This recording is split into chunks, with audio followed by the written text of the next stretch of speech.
Pelo sinal da Santa Cruz, livra-nos Deus nosso Senhor dos nossos inimigos. Em nome do Pai, do Filho e do Espírito Santo. Amém.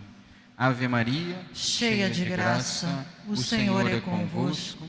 Bendita sois vós entre as mulheres, bendito é o fruto do vosso ventre, Jesus. Santa Maria, Mãe de Deus, rogai por nós, pecadores, agora e na hora da nossa morte. Amém. Meus amados irmãos e irmãs, hoje, nessas leituras, nós devemos levar à compreensão, então, que Jesus é o centro da nossa vida. E que a partir desse movimento de colocar o Senhor como centro da nossa vida, pautar então todo o restante, da nossa vida. Toda a nossa vida, pautada na centralidade de Jesus em nossa vida. Ou seja, tirarmos nós mesmos do centro e colocarmos então o Senhor. Porque como ouvimos também na primeira leitura do livro do profeta Isaías, desse servo sofredor, o Senhor abriu-me os ouvidos, não lhe resisti nem voltarei atrás, ofereci as costas para me baterem e as faces para me arrancarem a barba, e não desviei o rosto de bofetões e cusparadas, mas o Senhor Deus é meu auxiliador. Ou seja, de tanto sofrimento que ele mesmo sofreu, fazendo figura já do Senhor, como ouvimos também no Evangelho, vamos falar daqui a pouco, ou seja, desse servo sofredor, que apesar de tudo, ou seja, não fugiu do sofrimento, mas o Senhor sim foi o seu auxílio, porque Jesus então é Deus. Essa pergunta central do Evangelho de hoje, o Senhor que está a caminho então de Cesareia de Filipe, e quando está com seus discípulos, à parte, pergunta a eles, quer saber deles, o que eles estão ouvindo falar então de Jesus, o que estão dizendo que sou eu, ou seja, o que estão dizendo sobre mim, ou seja, as outras pessoas, fora os discípulos, uns dizem que é Elias, outro que é João Batista, ou que é um dos profetas. E então o Senhor faz uma pergunta crucial, e vós, quem dizeis que eu sou? E Pedro, como sempre, ímpeto, toma a frente, e fala, tu és o Messias, ou seja, tu és Deus. E nós sabemos pelo Evangelho de Mateus que o Senhor diz então que não foi por palavra humana que lhe foi revelado isso, mas o meu Pai que está no céu que te revelou isso. Ou seja, Pedro é tomado então por essa palavra divina e assume então que Jesus é Deus. Diante de tantas palavras que estão dizendo no mundo, Pedro então dá a palavra certa sobre aquele que é Cristo. Como hoje podemos pensar também, Se perguntarmos, fora aqui de nós, quem é Jesus Cristo?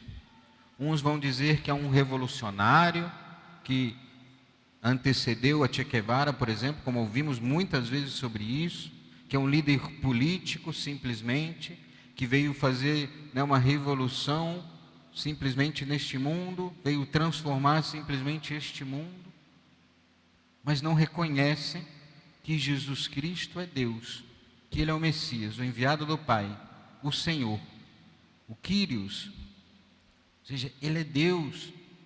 Então, se Ele é Deus, como deve ser a nossa relação então com Ele? E isso então ouvimos a partir da segunda leitura de hoje, da carta de São Tiago, que é uma pergunta também muito importante, que nos ajuda neste caminho do Evangelho.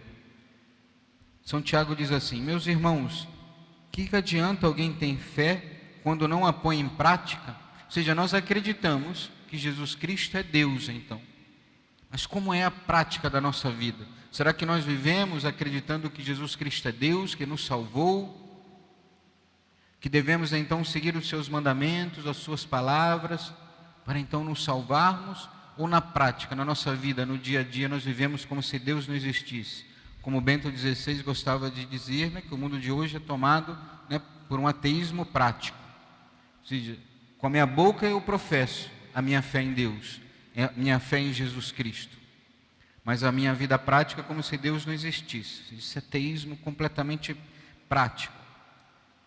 Porque São Tiago depois vai dizer aqui, ou seja, não é a fé sem obras não existe, Ou seja, eu creio sim que Jesus Cristo é Deus, mas a minha vida o meu fazer, o meu agir, tem que demonstrar então que eu acredito que Jesus Cristo é Deus, que Ele veio e me trouxe uma doutrina, que Ele então fundou uma igreja que eu faço parte dela e que busco cada vez mais então viver os seus mandamentos, porque senão perde todo o sentido a minha fé. Uma vez São José Maria, talvez eu tenha até já contado essa história aqui, né? Mas ela vem muito a calhar no dia de hoje. São José Maria um dia celebrando para umas monjas, né, na hora da comunhão, enquanto ele dava a comunhão àquelas irmãs, aquelas monjas, ele dizia, né, no silêncio do seu coração: Senhor, eu te amo mais que esta. Ia dar comunhão a outra irmã: Senhor, eu te amo mais que esta. Senhor, eu te amo mais que esta. Senhor, eu te amo mais que esta. E assim foi dando a comunhão a todas as irmãs. E então o Senhor falou ao seu coração: não são palavras que são amores, mas são obras. Ou seja, não adianta nada eu dizer ao Senhor, né? Senhor, eu te amo, se a minha vida prática não demonstra esse meu amor a Deus. Se eu na minha vida prática não fujo do pecado, se eu não fujo das ocasiões, se quando aquelas conversas que são meio indispostas, né, sobre a fé, com pessoas de outra religião, eu me calo e não defendo a doutrina católica. Se eu aqui venho à missa, comungo, sei que é Jesus verdadeiramente na Eucaristia, mas fora daqui então eu defendo tantas doutrinas contrárias à igreja.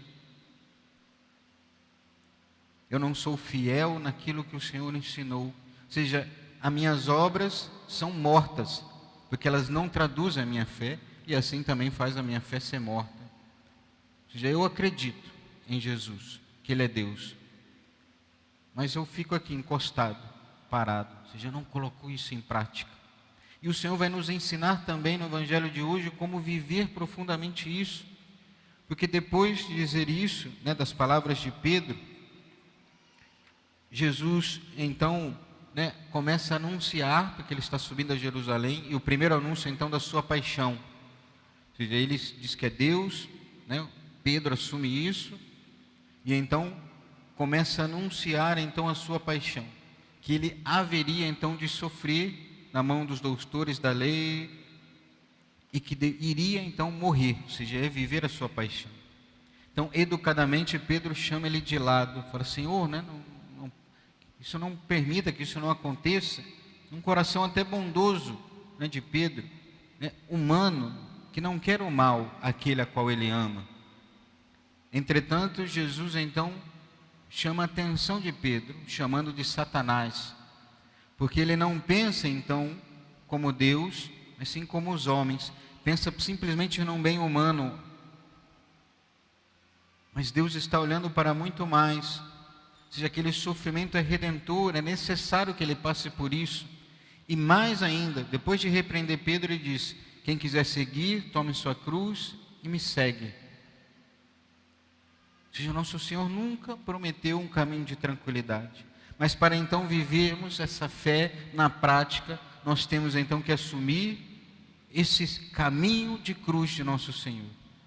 Porque tudo isso, né, que eu falei antes, de professarmos a nossa fé na prática, de vivermos a radicalidade, né, no dia a dia, no nosso trabalho, na nossa família, entregando a nossa vida de fato, defendendo a fé de Jesus Cristo, a nossa vida entregue pelo outro, não é fácil. Essa é uma vida de cruz.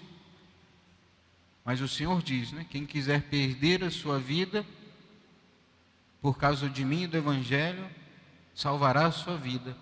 Ou seja, que vida é essa que Jesus está falando? Das duas vidas, uma simplesmente biológica, humana, das coisas desse mundo, queremos perdê-la, de uma forma ou de outra, mas se perdemos então, entregando a nossa vida por amor a Jesus, defendendo então a Deus, nós iremos ganhar a vida eterna diante de Deus. E é para isso para nós que importa. Porque o que importa para nós, ficarmos bem com todos neste mundo, agradar a todo mundo, né? Porque às vezes nós até professamos dentro de nós, né? Mas a gente não professa para os outros, porque temos vergonha, não queremos, né, indisposição com ninguém, queremos agradar a todos, queremos ser amigo de todos. Mas o que adianta ganhar tudo isso? Ganhar poder nesse mundo, tantas coisas nós vemos hoje nesse Brasil nosso, uma disputa de poder tremenda e quem sofre somos nós, né, o povo. E que nós muitas vezes também tratamos dessa briga, lutando muitas vezes por coisas simplesmente humanas, esquecendo que quem deve reinar de fato é Jesus Cristo neste mundo. E que não são simplesmente as nossas forças que irão transformar tudo isso, mas é a força de Deus, através da nossa vida entregue a Deus. Nós vamos então, não por nossas forças, mas com a força de Deus transformar assim, né, a nossa casa, esse nosso estado, o nosso país, né, porque imaginemos uma família que está ali dedicada em defender a palavra de Deus, em viver de fato, de rezarem de fato, de estudarem a doutrina, de praticarem, né, de viverem no dia a dia, na sua escola, na faculdade, professando a fé com atos, não simplesmente com palavras, mas com ato, com uma vida entregue a Deus, agradando e desagradando quem for. Seja quantas, né, depois dessas famílias, quantas outras vão crescendo, né, quando um pai e uma mãe se dedicam de fato, né, e os filhos correspondem a essa graça, né, porque eles têm a liberdade deles também, podem não corresponder, mas quando correspondem, formam outras famílias, e dessas famílias nascem as santas vocações, nascem religiosos, religiosas, sacerdotes, que vão de fato serem instrumentos da graça de Deus neste mundo e irão transformar tudo. Não por nós mesmos, mas por graça de Deus. Porque então assumimos a nossa cruz e seguimos de fato a Jesus Cristo. O caminho, claro que não é fácil, mas nosso Senhor seguiu esse caminho para nos dar o exemplo, porque também Ele morreu e ressuscitou. Iremos morrer também. E morrer muitas vezes para os nossos amigos, para essa sociedade, muitas vezes para as nossas famílias, mas nós vamos ter a vida em Cristo e a vida eterna. E é isso que queremos. Estamos nos aproximando também, né? Essa semana vamos celebrar Nossa Senhora das Dores. E lembrando que Nossa Senhora participou também do sofrimento de Cristo. E que ela então nos ajuda a participar desse sofrimento, do nosso sofrimento unido ao sofrimento de Cristo. Ela que nos une à cruz de Cristo.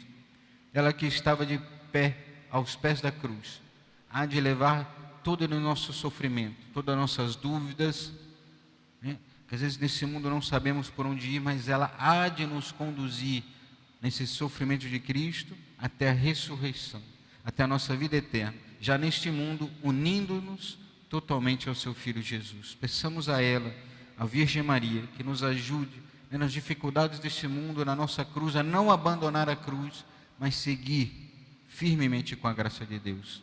Louvado seja nosso Senhor Jesus Cristo. Para sempre seja louvado, e sua Mãe Maria Santíssima.